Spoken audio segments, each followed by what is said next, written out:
Bem-vindos a mais um Palavras Cruzadas. Neste caso, estamos aqui com o irmão Beneco Joaquim. Eu sou o pastor João Macedo e vamos ter a oportunidade de estar aqui há algum tempo a debater a segunda lição deste novo trimestriário sobre o livro de Isaías. A lição desta semana intitula-se Uma Crise de Liderança e está baseada sobretudo no capítulo 6 do livro de Isaías. Eu acho que nós poderíamos começar por ler o verso áureo, que nos dá o enquadramento histórico de todo o ministério de Isaías, digamos assim. O texto diz assim, enquanto o verso áureo é Isaías 6:1, e o texto diz: no ano em que morreu o rei Uzias, eu vi ao Senhor assentado sobre um alto e sublime trono, e o seu séquito enchia o templo. A lição fala-nos que quando um dos seus discípulos perguntou a Confúcio quais é que eram os ingredientes para um bom governo, o mestre respondeu-lhe: comida que chegue, armas suficientes e a confiança da gente simples, ou da gente comum. Mas continuou o discípulo: imagine que não tinha alternativas e que tinha que dispensar um desses três ingredientes. Qual deles é que punha de lado? E o Confúcio terá dito: as armas. E o discípulo insistiu: mas se tivesse que dispensar mais um, qual é que punha de lado? E ele disse que era a comida. A comida porque durante toda a história da humanidade os homens têm debatido com a falta de alimentos, mas que nunca deveriam perder a confiança que tinham na liderança de uma nação, de um povo. E neste caso do livro de Isaías, aquilo que nós podemos encontrar e que a lição desta semana trata é precisamente essa crise de liderança. O povo ter perdido a confiança, digamos assim, naqueles que o estavam a liderar e não haver exatamente um rumo certo para a nação. E é isso que nós vamos estudar ao longo destes breves momentos aqui. Irmão Beneco, não sei se tem algum comentário. Sim, obrigado, pastor, pela introdução. Agradecemos a Deus pela oportunidade que nos dá de estarmos nesse programa, mais uma vez. Palavras cruzadas, vamos aqui, já estamos a cruzar as palavras na lição número 2, primeiro trimestre de 2021, onde, bem disse o pastor, estamos a falar sobre uma crise de liderança. Bom, dizer que Confúcio, que foi um pensador e filósofo chinês ali que nasceu em 552 e morreu em 489 a.C., creio eu, e também vou a favor do que o pastor já disse, ele escolheu bem, porque pode-se perder as armas, pode-se perder também a comida, embora entendamos que a fome mata milhões de pessoas todos os anos a nível do mundo, mas entre perder a população, é melhor perder a comida e as armas, porque com a população, ou seja, a população tendo confiança no governo, a nação, portanto, não se perde, porque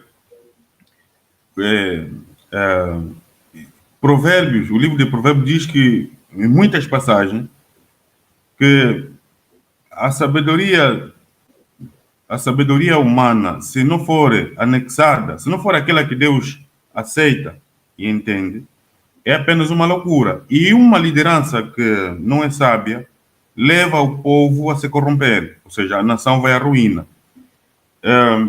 E aqui também, com base no verso áureo, os anjos não caídos, e aqui vou mais me referir aos serafins, assistem ao Senhor, o nosso Deus, com cânticos, e vamos ver isso já daqui a pouco, com cânticos, anjos não caídos. Eu entendo que nós que caímos, infelizmente, se os anjos não caídos têm uma reverência incomparável, ou seja, que eu não consigo medir a reverência que eles têm diante de Deus, assistindo todo o tempo no seu trono. Nós que somos caídos e que carecemos da graça do Senhor dia a dia, eu entendo que a nossa reverência devia ser maior. Portanto, é isso que nos falta, é isso que faltou a Israel, e que se não tivermos cuidado, poderemos perder um rumo que, portanto, poderemos perder a vida eterna, mas não é isso que Deus quer. Vamos ver aqui nessa lição que não é isso que Deus quer, não é isso que Deus quis para com Israel. Sim, exatamente. E nós sabemos também que há aqui outras questões no livro de Isaías que vão até para além da questão da salvação em si, não é? Questões bastante práticas, como eu tive a oportunidade de falar com o irmão Cláudio na semana passada, e que também afetam a nossa espiritualidade, mesmo apesar de serem questões da maneira como nós nos ligamos com os outros. E normalmente quando há uma crise de liderança é muito mais difícil nós termos a capacidade de realmente de ministrar esse serviço, de trabalhar para os outros, de servir aquelas pessoas que mais necessitam, porque não há um rumo, digamos assim, não há uma liderança que tenha estabelecido um rumo, e andamos aqui todos um bocadinho perdidos, não sabemos exatamente para onde vamos. Como é lógico, talvez este seja um ponto de vista um bocadinho hierárquico sobre liderança. Muitas vezes a liderança também tem que vir de baixo, mas talvez seja importante nós termos esta noção. Vamos passar para a lição de domingo, cujo título é O Rei Morreu, Viva o Rei. Irmão Beneco, não sei se teria algum comentário aqui em relação a esta lição. Sim, o título é sugestivo, o Rei morreu e viva o Rei, porque aqui no ano em que Isaías teve aquela grande visão do trono de Deus, mais ou menos aí, segundo o pastor sabe melhor, terá sido em 740 a.C.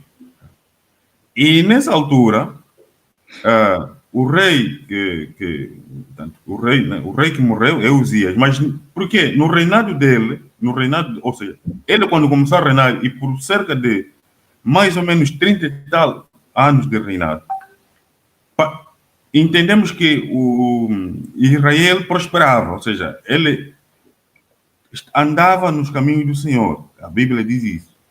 Só que, infelizmente, ali, se calhar um pouco mais à frente, pouco antes dele ter morrido, se calhar anos antes, ele corrompeu-se. Ou seja, passou a fazer do poder, se calhar, o alvo final da sua vida, esquecendo-se de onde Deus lhe tirou, ou pelo menos as boas práticas de governação que ele utilizara antes de se corromper. Portanto, ele cai porque num desses dias, né, entendeu, acender ou praticar os atos no templo que só são atribuídos aos sacerdotes. Deus não gostou disso. Portanto, os sacerdotes o repreenderam. Ele, como se não bastasse, não gostou da repreensão, não quis mesmo ceder, até que ficou ferido de lepra e isso lhe levou à morte. Então, o rei morreu, o rei Uzias. Mas vive o rei. Quem? O nosso Deus Todo-Poderoso, eterno, o eu sou, o que não morre. Graças a Deus por isso. Que vive e existe por si mesmo. Então, Isaías, ao contemplar essa visão, recebe uma lufada de ar fresco para dizer que não se apavore, porque eu, o Senhor, daqui onde você me vê, estou convosco e estou no controle de todas as situações. Portanto, é o que eu entendo nesse enquadramento do título. O rei morreu, Uzias, a nação entrou num colapso, infelizmente. Os inimigos de Israel aproveitaram esse momento, porque quando o poder fica completamente concentrado, na pessoa do líder, quando o líder morre, tudo desmorona. E para recomeçar leva tempo, porque entendemos que os líderes seculares, e seria bom se os líderes religiosos também não caíssem nessa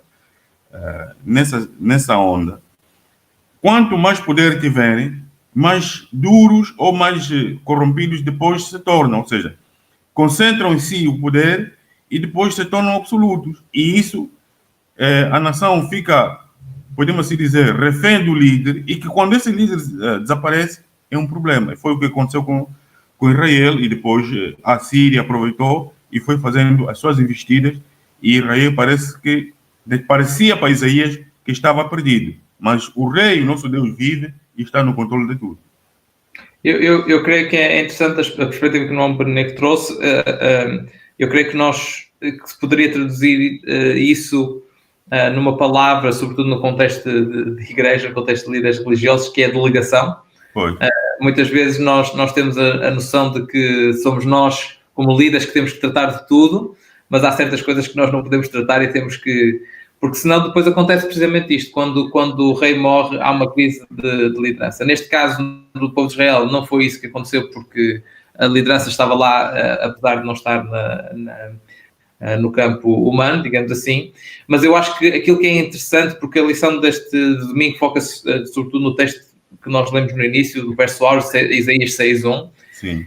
E é interessante este contraste que há entre o profeta Isaías e o rei Uzias. O rei Uzias terá morrido de lepra, depois de ter tentado queimar incenso no templo do Senhor, que não era a sua função. E talvez haja aqui alguma nota de parecença com o rei Davi, que entrou no templo e que comeu os pães sem ter sido castigado. Eu creio que Uzias talvez estivesse a tentar dizer: eu sou um pouco como o rei Davi, e claramente isso não lhe correu muito bem. Mas de qualquer forma também é importante nós referirmos que a lição fala sobre a questão da lepra do rei Uzias. A questão da lepra naquela altura é muito difícil nós podemos averiguar que tipo de doença exatamente é que era. Portanto, nós até podemos eventualmente ver aqui uma certa graça de Deus para com o rei Uzias, porque dependendo, poderia eventualmente ser algo realmente como nós definimos hoje em dia como mais parecido com aquilo que chamaríamos lepra, ou poderia ser qualquer problema de pele. Portanto, há aqui talvez uma certa graça em permitir que o rei vivesse durante algum período sem ter que... portanto, não é um castigo assim tão severo, digamos assim, como nós encontramos em outras ocasiões. Mas vamos deixar de lado a lição de domingo e passar à lição de segunda-feira. Exato. O título é Santo, Santo, Santo. Começa mais uma vez no verso áureo e vai até o versículo 4 desta vez. Sim.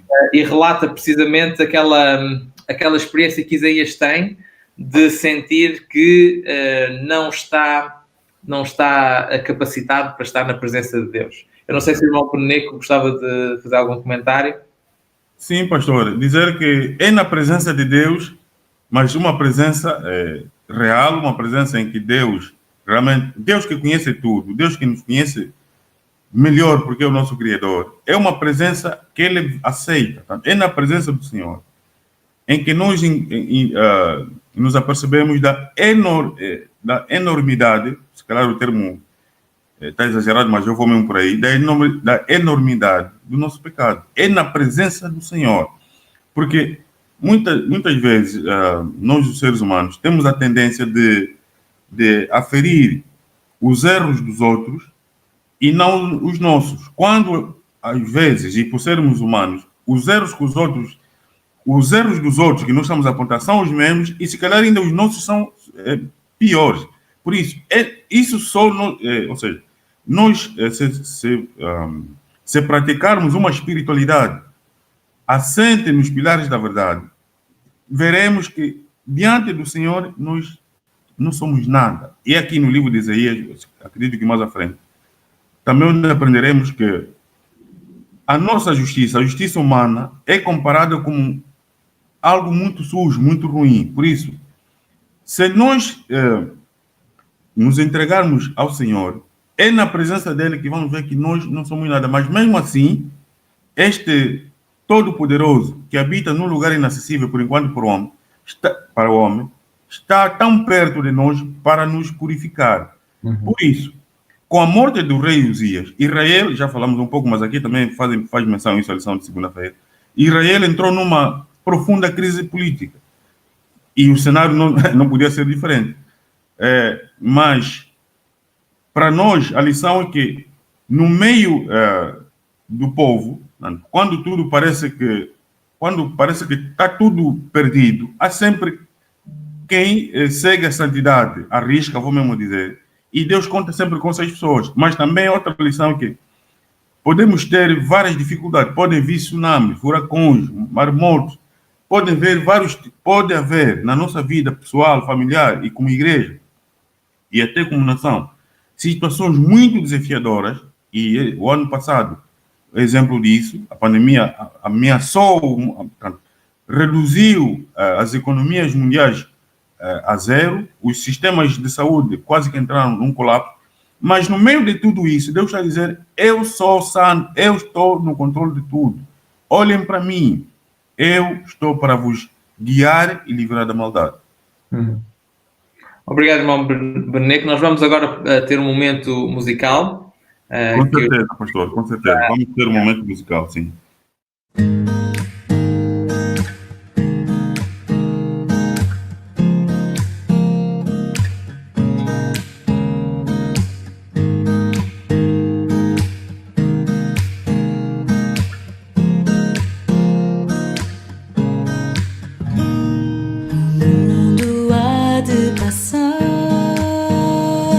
E toda a profecia,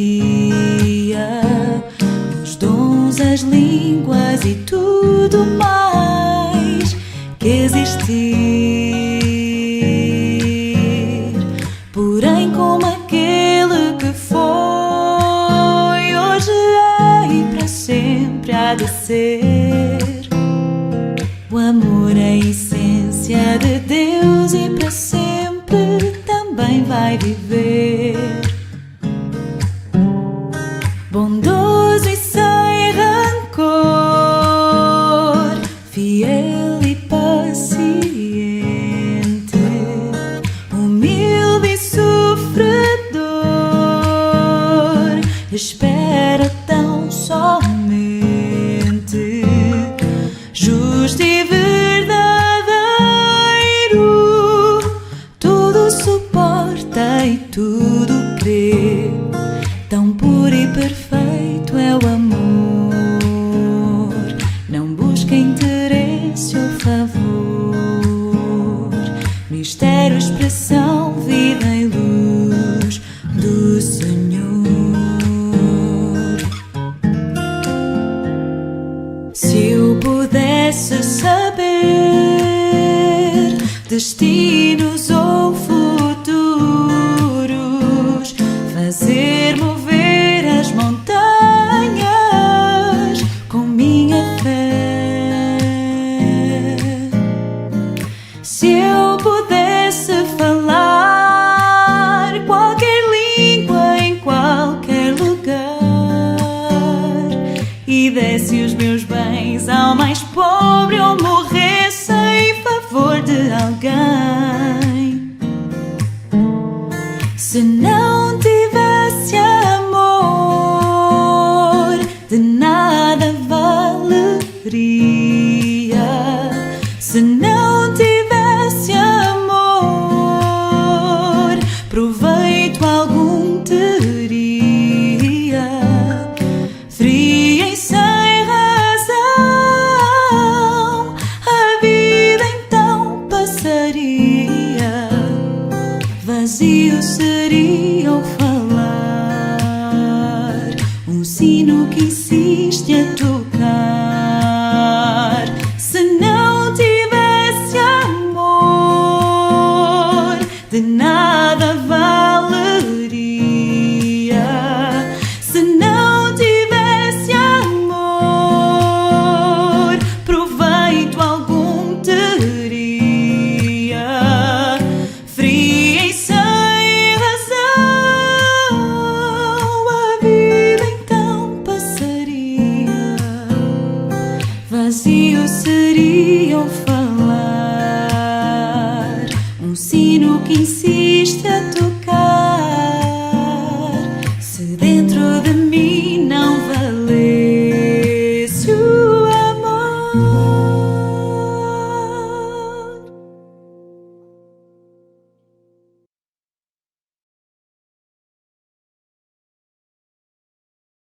Amém, um bonito hino que nós podemos ouvir neste momento.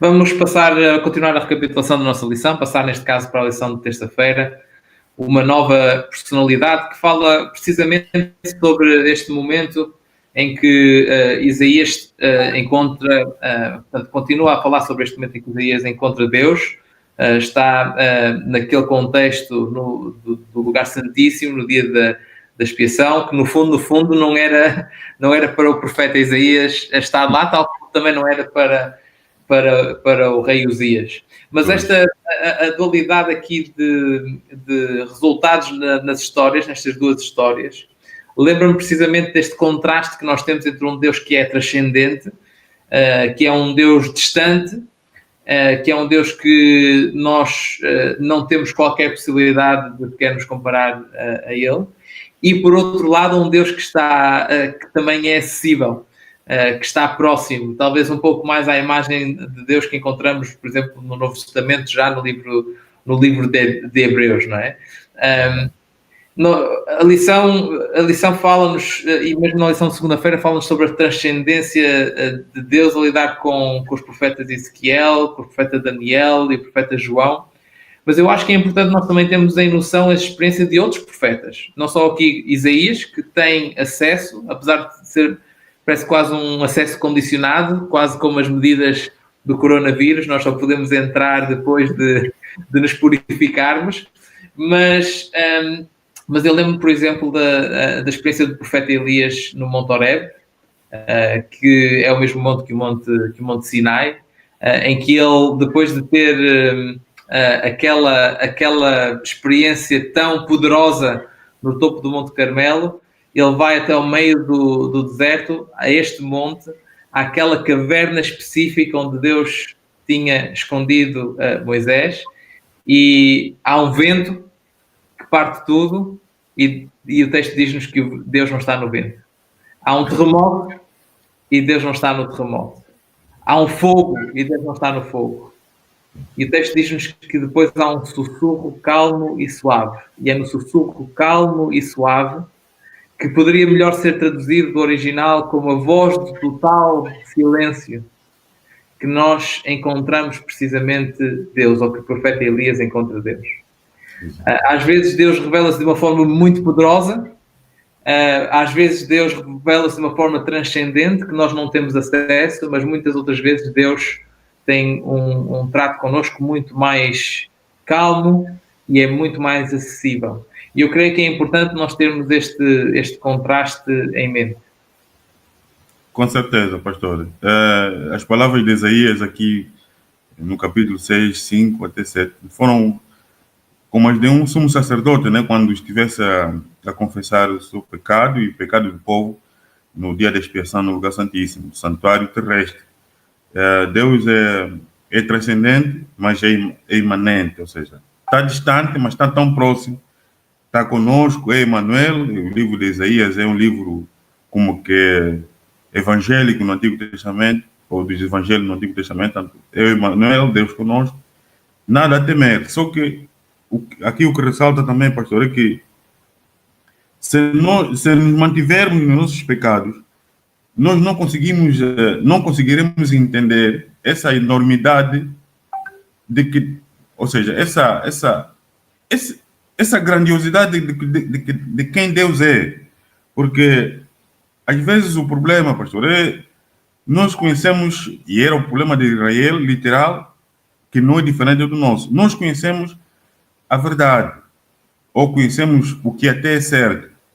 Mas como Deus age como age, e não é bom questionarmos o seu desígnio, às vezes o pecado nos leva a pensar que Deus nos esqueceu. Mas aqui vemos, Isaías se entregou ao Senhor, foi purificado, e por isso é que teve uma nova personalidade.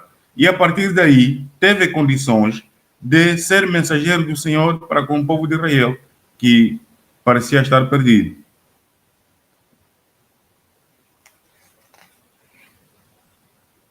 Eu peço desculpa, estou aqui com um problema técnico, tenho de ligar aqui o mais rápido possível. Sim, está bem. Mas eu queria ficar precisamente nesse ponto que o irmão Boneco estava a tratar agora, que é a questão do profeta ser escolhido. Atenção, estamos com pouco tempo, vamos terminar em breve. Exato. Mas o profeta ter este momento de encontro com Deus, não é? Até agora nós já tivemos 5 capítulos do livro de Isaías e é agora apenas no 6º capítulo é o primeiro momento em que ele realmente se encontra com Deus e que parece ter confirmação. É quase como um autodidata que agora recebe a confirmação oficial de que é um profeta. Exato. Não é necessariamente a experiência de muitos outros profetas na Bíblia e leva-me muitas vezes à pergunta se há por aí profetas na nossa igreja, às vezes até fora da nossa igreja, em determinados tópicos, pelo menos, que não tenham o carimbo oficial, mas que sejam profetas. Pois. Será que, por exemplo, uma menina sueca de 17 anos a falar sobre as mudanças climáticas pode ser uma profetisa para nós? Leva-me precisamente a esta questão. E talvez então fazendo também a ligação com a lição de quinta-feira, que nos fala do apelo terrível portanto, esta missão que foi dada ao profeta Isaías. Eu só não gostei de uma coisa nesta lição, que é quando fala sobre a função do ministro.